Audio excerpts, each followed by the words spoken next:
എല്ലാവർക്കും നമസ്കാരം. പുതിയൊരു വീഡിയോയിലേക്ക് സ്വാഗതം. കേരളത്തിലെ പ്രമുഖ മാധ്യമങ്ങൾ മുക്കിയൊരു വാർത്തയാണ് ഞാൻ നിങ്ങളുമായിട്ട് ഇന്ന് ഷെയർ ചെയ്യാൻ പോകുന്നത്. അതായത് എന്തുകൊണ്ട് കേരളത്തിലെ മാധ്യമങ്ങൾ ഈ വാർത്ത മറച്ചുവെച്ചു എന്ന കാര്യം ഈ വീഡിയോയുടെ അവസാനം പറഞ്ഞുതരാം. എന്തുകൊണ്ട് അവർ മറച്ചുവെച്ചു എന്ന് ഞാൻ ഈ വീഡിയോയുടെ അവസാനം പറഞ്ഞുതരാം. അതിനു മുന്നേ വാർത്ത എന്താണെന്ന് പറഞ്ഞുതരാം. അതായത് വാരണാസിയിൽ, ഉത്തർപ്രദേശിലെ വാരണാസിയിൽ 9 കിലോമീറ്റർ, വാരണാസിയിൽ നിന്ന് 9 കിലോമീറ്റർ അകലെയുള്ള ഉദയ് പ്രതാപ് സിംഗ് കോളേജിൽ, അതായത് ഏകദേശം ആ കോളേജിന് 650 ഏക്കർ ഭൂമിയുണ്ട്. ഈ 650 ഏക്കർ ഭൂമിയിൽ ഉത്തർപ്രദേശിലെ സുന്നി സെൻട്രൽ വഖഫ് ബോർഡ് അവകാശവാദം ഉന്നയിച്ച് കോളേജ് അധികൃതർക്ക് നോട്ടീസ് അയച്ചു. നോട്ടീസ് അയക്കാൻ കാരണമുണ്ട്. അവർ എന്തുകൊണ്ടാണ് വഖഫ് ഭൂമിയാണ്, ഈ കോളേജ് നിൽക്കുന്ന സ്ഥലം വഖഫ് ഭൂമിയാണ് പറയാനുള്ള ഒരു കാരണമുണ്ട്. കോളേജോട് ചേർന്നൊരു മസ്ജിദ് ഉണ്ട്. ഈ കോളേജ് മതിലിന്റെ അടുത്തായിട്ട് ഒരു ഖബർസ്ഥാൻ ഉണ്ട്. മസ്ജിദ് ആകുമ്പോൾ ചിലപ്പോൾ ചില മസ്ജിദിലൊക്കെ ഖബർസ്ഥാനം ഉണ്ടാവുമല്ലോ. അപ്പോൾ ഈ ഖബർസ്ഥാനിന്റെ അപ്പുറവും ഇപ്പുറമുള്ള ഭൂമിയൊക്കെ വഖഫിന്റേതാണ്. അതായത് വഖഫ് ലോയിൽ, വഖഫ് നിയമത്തിൽ ഇങ്ങനൊരു ക്ലോസ് കൂടിയുണ്ട്. ഈ ക്ലോസ് എപ്പോഴാണ് വന്നതെന്നറിയോ? 2013, അതായത് 2013 രണ്ടാം UPA സർക്കാരിന്റെ മൻമോഹൻ സിംഗ് ഗവൺമെന്റിന്റെ അവസാന കാലത്താണ് ഈ വഖഫ് ബില്ല് അവസാനമായി അമെൻഡ് ചെയ്തത്. ആ അമെൻഡ് ചെയ്ത സമയത്ത് എഴുതി പിടിപ്പിച്ച ക്ലോസ് ആണ് ഇത്. അതായത് വഖഫ് ബൈ യൂസർ, വഖഫ് ബൈ, അതായത് ഈ ഖബർസ്ഥാനില്ലേ, ഈ ഖബർസ്ഥാനുള്ള സ്ഥലത്ത് അപ്പുറവും ഇപ്പുറമുള്ള ഭൂമിക്ക് വഖഫിന്റേതായിരിക്കും എന്നുള്ള ഒരു ക്ലോസ് എഴുതി പിടിപ്പിച്ചത് ഈ കോൺഗ്രസ് സർക്കാരിന്റെ കാലത്ത്, രണ്ടാം UPA സർക്കാരിന്റെ അവസാന കാലത്താണ് ഈ സാധനം എഴുതി പിടിപ്പിച്ചത്. ആ ഒരു നിയമത്തിന്റെ പരിരക്ഷ ഉപയോഗിച്ചാണ് ഈ മസ്ജിദ് കമ്മിറ്റി ഈ ഉദയ് പ്രതാപ് സിംഗ് കോളേജിന്റെ 500 ഏക്കർ ഭൂമിയിൽ അവകാശവാദം ഉന്നയിച്ച് നോട്ടീസ് അയച്ചത്. അപ്പോൾ ഈ കോളേജ് അധികൃതർ എന്ത് ചെയ്തു? നോട്ടീസ് കിട്ടിയ ഉടനെ തന്നെ ഉത്തർപ്രദേശ് സർക്കാരിനെ അറിയിച്ചു. അതായത് ഉത്തർപ്രദേശ് സർക്കാരിനെ അറിയിച്ചത് മാത്രമല്ല, യോഗി ആദിത്യനാഥിന്റെ മുന്നിൽ ടേബിളിൽ ഈ സാധനം ഡയറക്റ്റ് എത്തി. അതായത് കോളേജ് അധികൃതർ അത്രയും ഹോൾഡ് ഉണ്ടായിരുന്നു ഉത്തർപ്രദേശ് ഗവൺമെന്റിൽ. അപ്പോൾ യോഗി ആദിത്യനാഥിന്റെ ടേബിൾ ഈ സംഭവം എത്തി.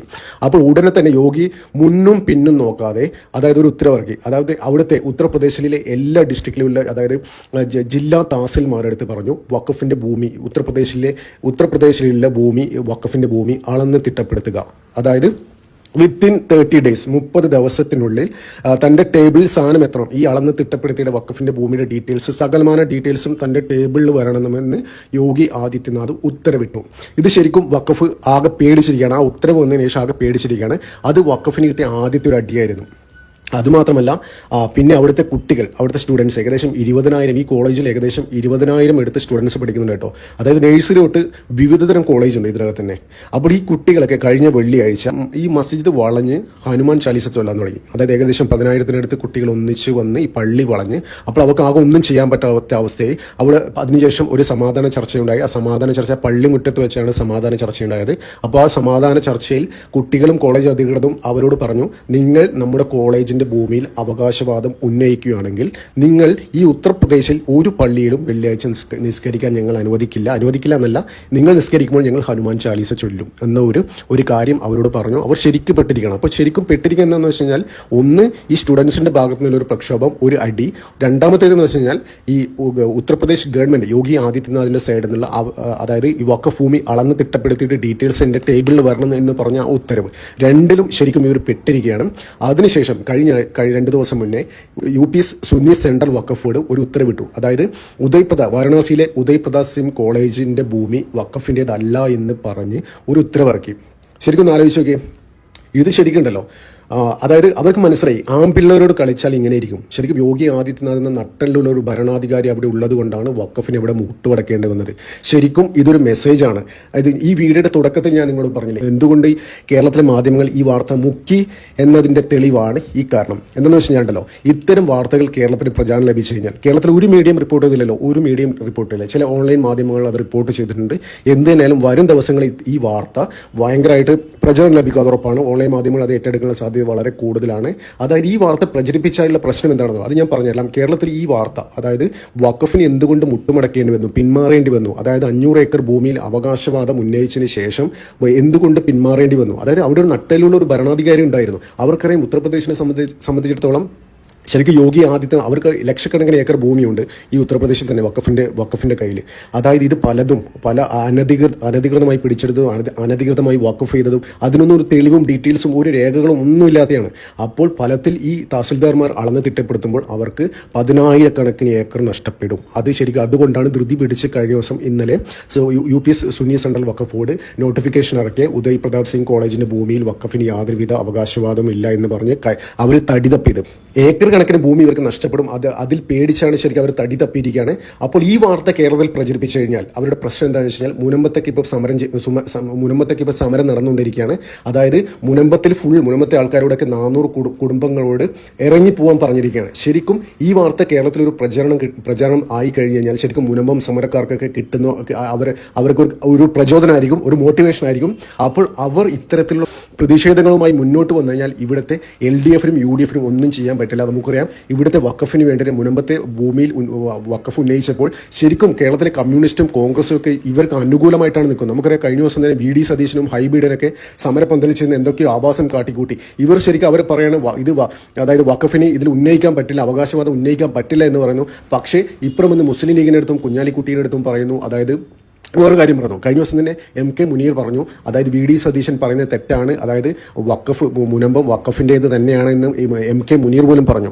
അതായത് ശരിക്കും എന്താ ചെയ്യേണ്ടതെന്നറിയോ, ഈ മുനമ്പത്തെ ജനങ്ങൾ ഇത്തരത്തിലൊരു പ്രതിഷേധ പരിപാടി സംഘടിപ്പിച്ചാൽ ശരിക്കും ഇവരുടെ മുട്ട് വിറക്കും. ശരിക്കും ഇവർക്ക് അത് ഈ സംസ്ഥാന സർക്കാരിന് ആക്ഷൻ എടുക്കാൻ പറ്റും, വഖഫിനെതിരെ ആക്ഷൻ എടുക്കാൻ പറ്റും. അതായത് വഖഫിൻ്റെ ഡീറ്റെയിൽസ് ഒക്കെ ചോദിച്ചു കഴിഞ്ഞാൽ ശരിക്കും പെട്ടുപോകും. ഡോക്യുമെന്റ്സ് സബ്മിറ്റ് ചെയ്യാൻ പറഞ്ഞു കഴിഞ്ഞാൽ അവരുടെ കയ്യിൽ പ്രത്യേകിച്ച് വാലിഡ് ഡോക്യുമെന്റ്സ് ഒന്നും ഉണ്ടാവില്ല, ശരിക്കും പെട്ടുപോകും. അപ്പോൾ അതായത് പറയുന്നത് ഒരു ഇച്ഛാശക്തിയുള്ള ഒരു ഭരണാധികാരി ഇവിടെ ഉണ്ടെങ്കിൽ, അതായത് മുനമ്പംകാരോട് എനിക്ക് പറയാനുള്ളത് ശരിക്കും നിങ്ങളൊരു ശക്തമായി സമരം സംഘടിപ്പിച്ച് ഇവരെ രണ്ടാളെയും, ഈ കോൺഗ്രസിനെയും മാർക്സിസ്റ്റുകാരെയും ശരിക്കും മുട്ട് പറപ്പിച്ചു കഴിഞ്ഞാൽ ശരിക്കും ഈ പ്രശ്നം സോൾവ് ആവും. അത് ഇവിടെ വെച്ച് സോൾവ് ആവും. അത് പാർലമെന്റിൽ പോകേണ്ട ആവശ്യമില്ല. അത് യോഗി ചെയ്ത് അവിടുത്തെ ആൾക്കാർ കണ്ടില്ലേ, യോഗിയെ പോലുള്ള ഒരു ഭരണാധികാരി, ശക്തനായ ഭരണാധികാരി ഇവിടെയും ഉണ്ടെങ്കിൽ ശരിക്കും വഖഫിന് ഒന്നും ചെയ്യാൻ കഴിയില്ല. അവർക്ക് പിന്മാറേണ്ടി വരും. ഇത് ഞങ്ങളുടേതല്ല, നിങ്ങളുടെ ഭൂമിയാണെന്ന് പറഞ്ഞ് പോകേണ്ട ഒരു അവസ്ഥ വരും. അപ്പോൾ ഇത്തരത്തിലുള്ള വാർത്തകൾക്ക് കേരളത്തിൽ പ്രചാരണം കിട്ടിക്കഴിഞ്ഞു കഴിഞ്ഞാൽ അത് അവർക്കൊരു ആവേശമായിരിക്കും. അത് അവർ ആ പ്രചോദനം ഉൾക്കൊണ്ട് അവർ ശരിക്കും ഇവിടുത്തെ ഇടതിനും വലതിനെയും എതിരെയും തിരിയാനുണ്ട്, കമ്മ്യൂണിസ്റ്റിനും കോൺഗ്രസിനെതിരെയും തിരിയാൻ സാധ്യതയുണ്ട്. അതുകൊണ്ടാണ് അവർ മറച്ചു വെച്ചിരിക്കുന്നത്. ശരിക്കും ഒന്ന് ആലോചിച്ച് നോക്കി, ഈ മുനമ്പത്തെ സമരപ്പന്തലിൽ വന്ന് ഇവിടുത്തെ അച്ഛന്മാരൊക്കെ വന്ന് കൈപൊക്കി കാണിക്കുകയും അവരുടെ അതിനെ സപ്പോർട്ട് ചെയ്യുകയൊക്കെ ചെയ്യും. പക്ഷേ പ്രത്യക്ഷത്തിൽ എന്തെങ്കിലും സമരം വരുന്നുണ്ടോ? ശരിക്കും ഈ സർക്കാരിനെതിരെ എന്താ പറയുക, ഇവിടുത്തെ ഗവൺമെന്റ്, ഇവിടുത്തെ ഭരണാധികാരികൾക്കെതിരെ ഒരു ശക്തമായ സമരം സംഘടിപ്പിച്ച് നോക്കൂ, ശരിക്കും ഇവർ പെട്ടുപോകും. ശരിക്കും ഉത്തർപ്രദേശിൽ അവർ ചെയ്ത മാതിരി ഒരു കാര്യം ഇവിടെ ചെയ്ത് നോക്കൂ, ഒരു തവണ ചെയ്ത് നോക്കും. ശരിക്കും ഇവരും വഖഫ് ഇത് ഞങ്ങളുടേതല്ല എന്ന് പറഞ്ഞാൽ അവർ കണ്ടം വഴി ഓടും. അങ്ങനെയുള്ള കാര്യങ്ങൾ ഇവിടെ സംഭവിക്കാതിരിക്കാൻ വേണ്ടിയാണ് ഇവിടുത്തെ തീവ്ര ഇസ്ലാമിസ്റ്റുകളിൽ ഫണ്ട് ചെയ്യുന്ന കേരളത്തിലെ മാധ്യമങ്ങൾ, അത് ദൃശ്യമാധ്യമങ്ങളും അത് പ്രിന്റ് മീഡിയാസും വിഷ്വൽ മീഡിയാസും രണ്ടും ഇത്തരം വാർത്തകൾ തിരസ്കരിച്ചു. അതിനുള്ള പ്രധാന കാരണം അതാണ്. അതായത് അങ്ങനെ സംഭവിച്ചു കഴിഞ്ഞാൽ ഇത്തരം മുനമ്പം സമരക്കാർക്ക് അത് പ്രചോദനമാവും. അവർ ചിലപ്പം സമരത്തിന്റെ ഗതി തന്നെ, ഡയമെൻഷൻ തന്നെ മാറ്റിവിടാനുള്ള സാധ്യതയുണ്ട്. ഇത്തരത്തിലെ പ്രതിഷേധങ്ങളും പ്രക്ഷോഭങ്ങളൊക്കെ കേരളത്തിൽ നടന്നു കഴിഞ്ഞാൽ അത് ഇരു മുന്നണികളെയും ബാധിക്കും. അത് ഈ മുനമ്പം സമരം തന്നെ ശരിക്കും ഭയങ്കര വേറെ ലെവൽ, നെക്സ്റ്റ് അതിന്റെ ഡയമെൻഷൻ മാറുകയാണെങ്കിൽ ഉണ്ടല്ലോ, രണ്ട് മുന്നണികളും പെട്ടുപോകും. എന്താണെന്ന് വെച്ചാൽ ഇവർ തീവ്ര ഇസ്ലാമിസ്റ്റുകൾക്ക് വേണ്ടി വാദിക്കുകയാണ്, അത് വഖഫിന് വേണ്ടി വാദിക്കുകയാണ്.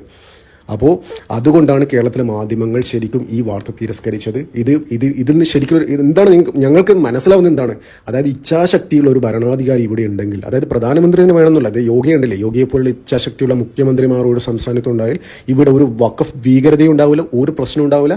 ഈ ഇത്തരം വഖഫ് സുഡാപ്പികളുടെ ഒരു പ്രശ്നം ഇവിടെ ഉണ്ടാവില്ല. മുനമ്പംകാരൊന്നും സമരം ചെയ്യേണ്ട ആവശ്യമില്ല. ശരിക്കും ഈ പിണറായി വിജയന് നട്ടലുണ്ടെങ്കിൽ ഈ വഖഫ് പ്രശ്നം ശരിക്കും അദ്ദേഹത്തിന് തീർക്കാൻ പറ്റും. യോഗി ആദിത്യനാഥിന് ചെയ്യാൻ പറ്റുമെങ്കിൽ എന്തുകൊണ്ട് പിണറായി വിജയൻ ചെയ്തുകൂടാ? ഒരു മുഖ്യമന്ത്രിയായ യോഗി ആദിത്യനാഥിന് ചെയ്യാൻ പറ്റുമെങ്കിൽ, അതായത് യോഗി ആദിത്യനാഥിന് അവിടെ വഖഫിനെ കൊണ്ട് പറയിപ്പിക്കാൻ പറ്റിയെങ്കിൽ, അതായത് ഇത് ഞങ്ങളുടെ ഭൂമിയല്ല എന്ന് പറയിപ്പിക്കാൻ പറ്റിയെങ്കിൽ എന്തുകൊണ്ട് ഇവിടെ പിണറായി വിജയന് പറ്റില്ല? അതാണ് എൻ്റെ ചോദ്യം. അതുകൊണ്ട് കേരളത്തിലെ ഇസ്ലാമിക മീഡിയ മുഖ്യ ഈ വാർത്ത നിങ്ങൾ മാക്സിമം പ്രചരിപ്പിക്കണം. അതായത് മുനമ്പം സമരപ്പന്തലിലെത്തണം ഇങ്ങനെയുള്ള വാർത്തകൾ. അപ്പോൾ നന്ദി, നമസ്കാരം. മറ്റൊരു വീഡിയോ കാണാം.